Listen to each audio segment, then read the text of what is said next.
জিনিস আমি হারভেস্ট করলাম। তার মধ্যে এখানে দেখুন দুই ধরনের পুঁই, একটা লাল পুঁই আর একটা সবুজ পুঁই। তারপর গাছের একটা পেয়ারা পেকেছিল, সেই পেয়ারাটা আমি পালাম, এটা ভেতরটা লাল। তারপর দেখুন আমার গাছে এই লঙ্কা আমার প্রয়োজন মতন আমি প্রত্যেকদিন এইরকম করে আমি একবারে সম্পূর্ণ তুলি না, এইভাবে আমি তুলি এক মুঠো এইভাবে লাল আর এই দেখুন সবুজ লঙ্কা খানিক তুলে নিলাম।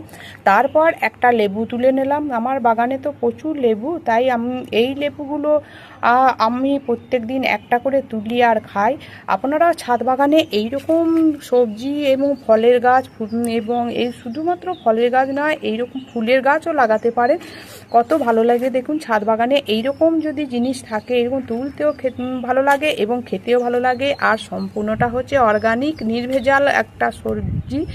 দেখতেই পাচ্ছেন কীরকম মোটা মোটা দেখুন, আর পাতার সাইজগুলো দেখলেই বুঝতে পারছেন কত বড় বড় হয়েছে। তাই ভিডিওটি ভালো লেগে থাকলে প্রচুর লাইক করবেন, কমেন্ট করবেন এবং সাবস্ক্রাইব করে আমার সবুজ বিলা ইউটিউব চ্যানেলের পাশে থাকবেন।